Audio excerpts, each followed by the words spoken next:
कहते हैं। हर घर की अपनी एक कहानी होती है। कहीं चाय कम मीठी होने पर बहस होती है, तो कहीं टीवी के रिमोट पर।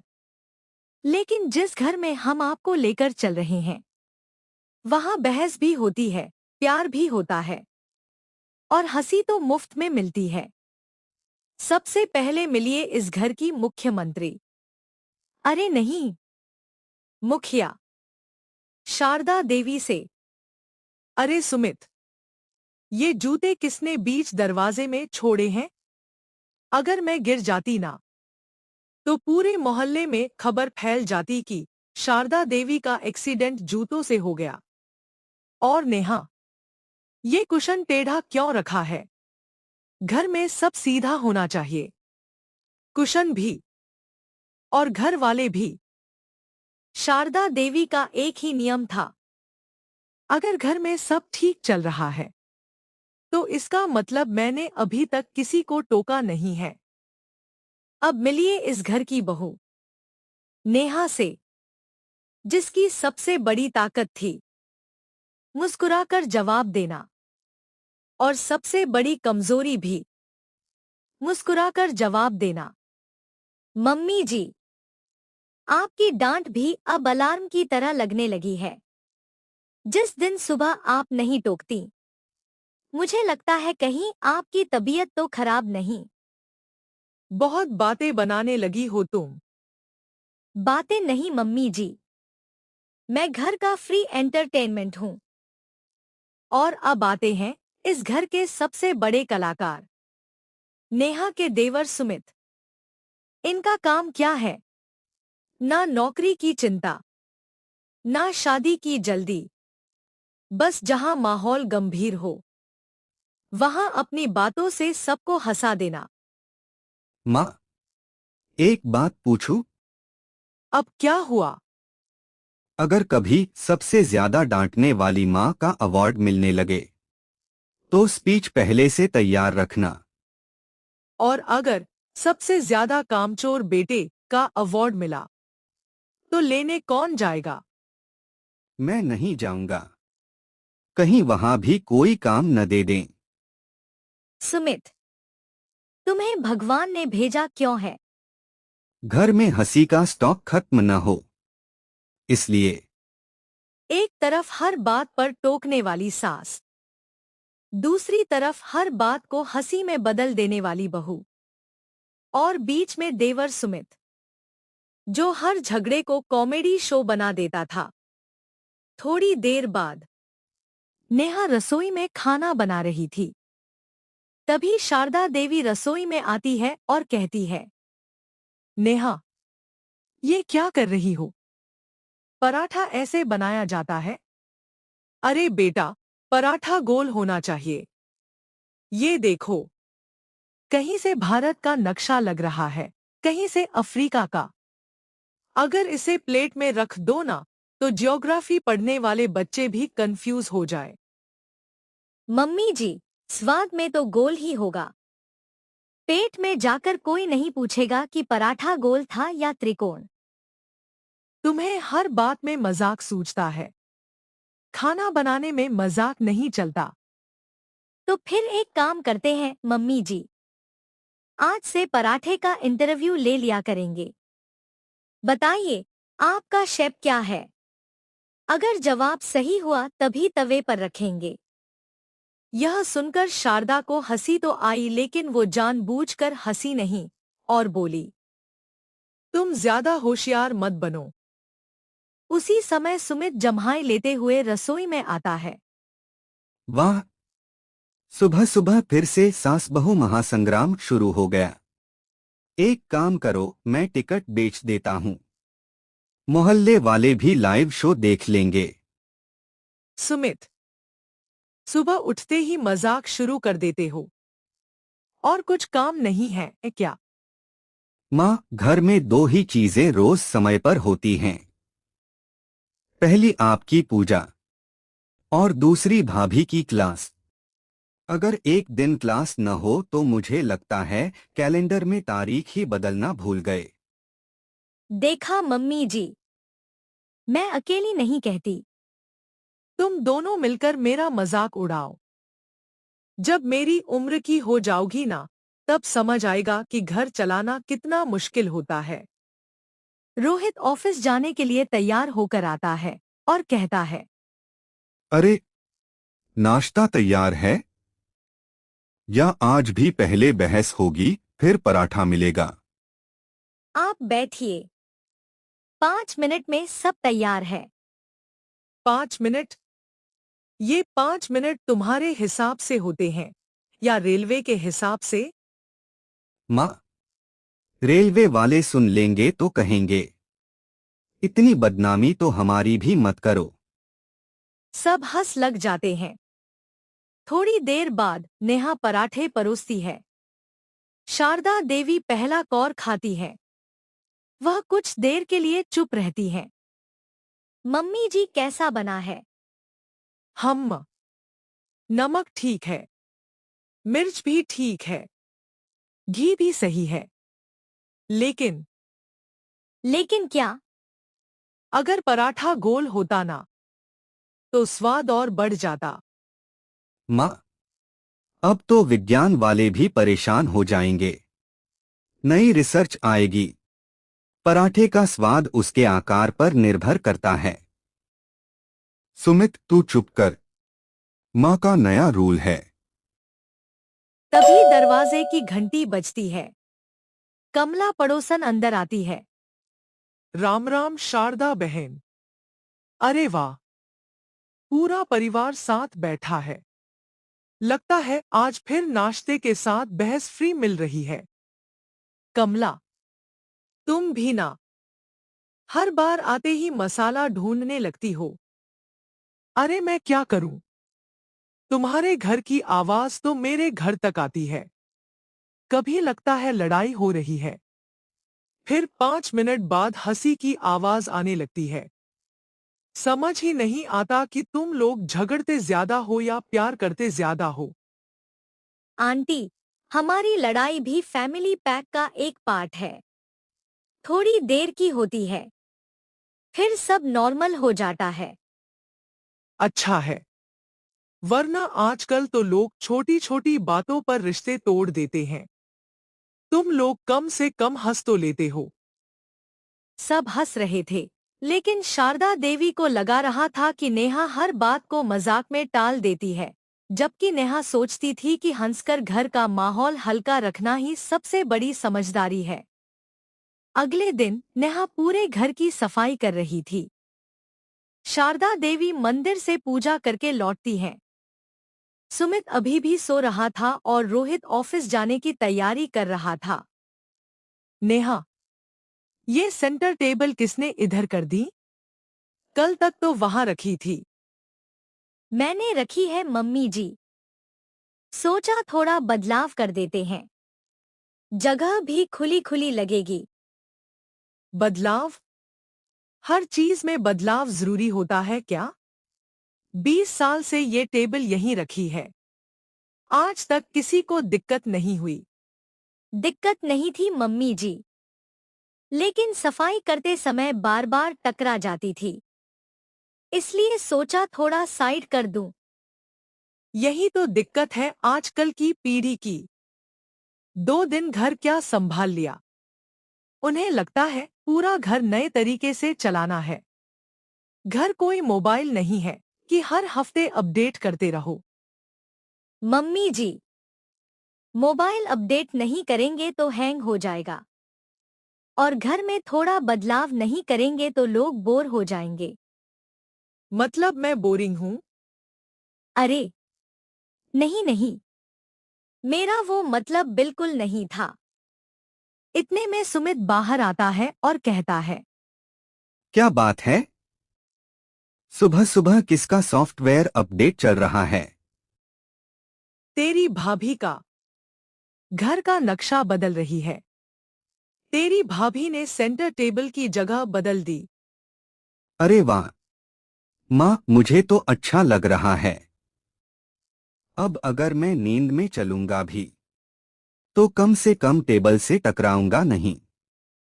तुझे तो हर चीज अच्छी लगती है।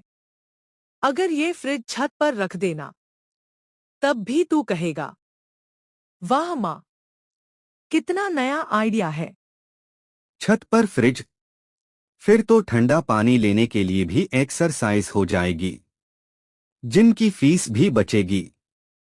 रोहित भी बाहर आता है और बोलता है, क्या हुआ?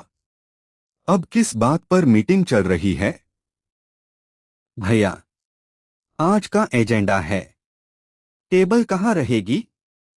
कल शायद कुर्सी की बारी होगी। तुम दोनों भी ना। एक टेबल के लिए इतना बड़ा मुद्दा। तुम्हें छोटा लग रहा होगा, लेकिन घर छोटी छोटी बातों से ही चलता है। आज टेबल बदली है, कल कहेगी मंदिर इधर कर देते हैं, फिर कहेगी रसोई उधर कर देते हैं। मम्मी जी, मैं इस घर में कुछ बदलने नहीं आई। मैं तो बस इतना चाहती हूँ कि आपका काम थोड़ा आसान हो जाए। आप रोज कहती हैं कि कमर में दर्द रहता है, इसलिए मैंने सोचा अगर सामान थोड़ा सही जगह हो तो सफाई में कम मेहनत लगेगी। मैंने कभी ये नहीं सोचा कि आपका तरीका गलत है। मैं तो बस अपना तरीका जोड़ना चाहती थी ताकि घर पहले से भी अच्छा लगे। अगर आपको अच्छा नहीं लगा तो मैं अभी इसी वक्त टेबल वापस वहीं रख देती हूँ। घर आपका है, मैं तो बस इसे अपना मानकर संभालने की कोशिश करती हूँ। शारदा देवी कुछ पल चुप रहती है। उसके चेहरे पर हल्का पछतावा होता है, लेकिन वह अपनी बात वापस नहीं लेती है और कहती, रहने दो, अब रख ही दी है तो रहने दो। तभी कमला नाम की पड़ोसन उनके घर आती है और कहती है, अरे वाह, आज तो घर का इंटीरियर बदल गया। किसने किया? आंटी, नाम मत पूछना, वरना अभी दूसरी मीटिंग शुरू हो जाएगी। अरे बेटा, मैं तो सिर्फ तारीफ करने आई थी। वैसे शारदा बहन, बुरा मत मानना, थोड़ा अच्छा लग रहा है। जगह खुला खुला लग रहा है। शारदा देवी बिना कुछ बोले पानी पीने चली जाती है। कमला नेहा की तरफ देखती है और कहती है, बुरा मत मानना बेटा, तुम्हारी सास दिल की बहुत अच्छी हैं। बस उन्हें अपनी आदतें बदलने में थोड़ा समय लगता है। आंटी, मुझे मम्मी जी से कोई शिकायत नहीं है। उन्होंने इस घर को इतने साल संभाला है। अगर उन्हें मेरी कोई बात अजीब लगे तो वो कहेंगी ही। मैं भी सीख रही हूँ और शायद वो भी धीरे धीरे मेरी बातें समझ जाएंगी। भाभी, एक सलाह दूं? अब अगली बार कुछ भी बदलना हो, पहले माँ से लिखित परमिशन ले लेना, 2 गवाह भी रख लेना और नीचे मेरा साइन भी करा लेना। सुमित, तू एक दिन सच में वकील बन जाएगा। भैया, इस घर में रोज जो बहसें होती हैं, उन्हें देखकर तो मुझे बिना पढ़े ही लॉ की डिग्री मिल जानी चाहिए। कभी कभी रिश्तों में दूरियां बड़ी बातों से नहीं, बल्कि छोटी छोटी गलतफहमियों से शुरू होती हैं। लेकिन असली रिश्ता वही होता है जहां कोई एक व्यक्ति झुकने से पीछे नहीं हटता। 2 दिन बाद घर में सब कुछ सामान्य चल रहा था। सुबह शारदा देवी किसी रिश्तेदार की शादी में जाने की तैयारी कर रही थी। उन्होंने अपनी अलमारी खोली, लेकिन अचानक उनका चेहरा बदल गया। अरे, ये कैसे हो सकता है?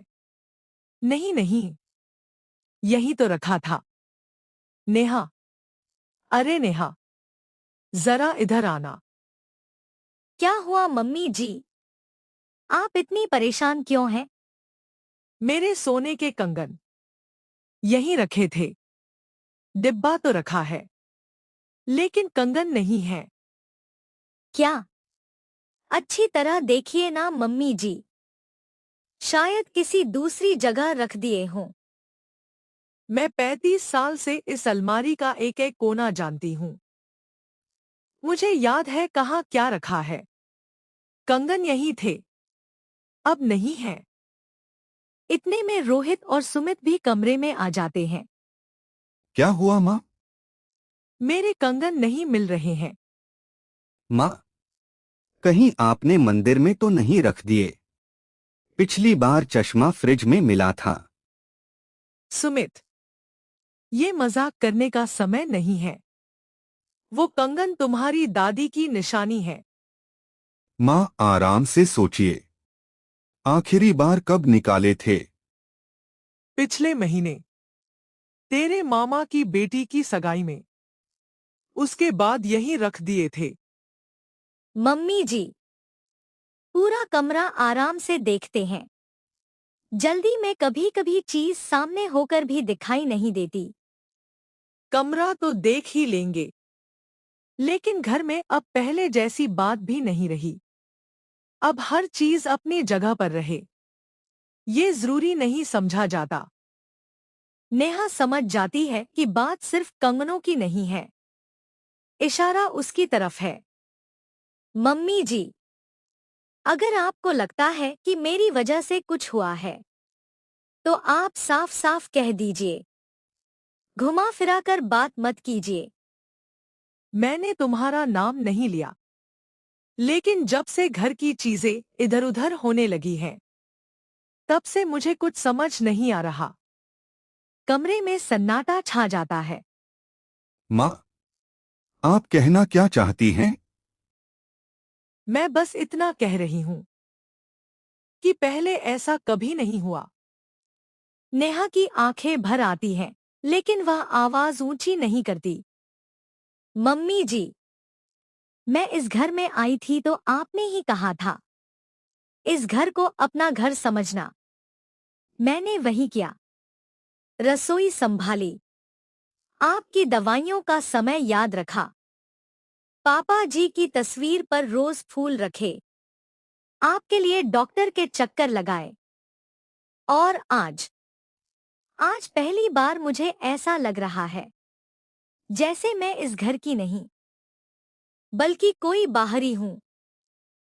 मैंने कभी आपके गहनों को हाथ तक नहीं लगाया, क्योंकि मुझे हमेशा लगा ये सिर्फ सोना नहीं, आपकी यादें हैं। अगर आज आपको मुझ पर भरोसा नहीं रहा, तो सच मानिए, ये बात कंगनों के खोने से भी ज्यादा दर्द दे रही है।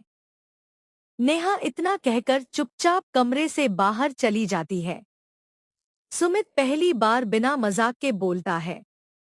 माँ, भाभी झूठ नहीं बोल सकती। मैं उन्हें रोज देखता हूँ। वो आपके लिए जितना सोचती हैं, शायद हम दोनों भाई भी उतना नहीं सोचते।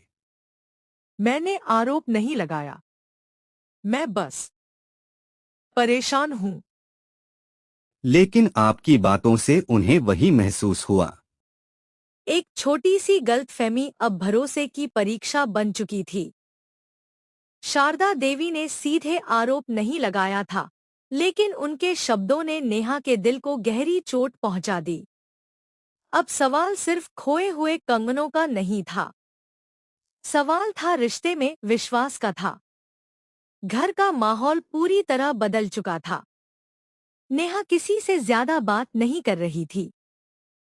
शारदा देवी भी चुप थी, लेकिन उनके मन में बेचैनी बढ़ती जा रही थी। 2 दिन बीत चुके थे। घर का माहौल पहले जैसा नहीं था। शारदा के कंगन अभी तक नहीं मिले थे। शारदा अलमारी में से एक शॉल निकालती है। अरे, ये शॉल यहाँ कैसे आ गया? वो शॉल उठाकर झटकती है। तभी उसमें से लाल रंग का एक छोटा डिब्बा नीचे गिरता है। ये डिब्बा कैसा है? शारदा जल्दी से डिब्बा खोलती है। अंदर वही सोने के कंगन थे। हे भगवान, ये तो यही थे। मतलब, गलती मेरी थी। तभी रोहित और सुमित कमरे में आते हैं। क्या हुआ माँ? आप रो क्यों रही हैं? रोहित, कंगन मिल गए। मैं ही भूल गई थी कि शादी से लौटकर इन्हें शॉल में रख दिया था। मैंने अपनी ही बहू का दिल दुखा दिया। माँ, चलो भाभी से बात कर लेते हैं। नेहा, मुझे माफ कर दो बेटा। मैंने कंगन खोए नहीं थे। मैंने कुछ देर के लिए तुम्हारा भरोसा खो दिया था।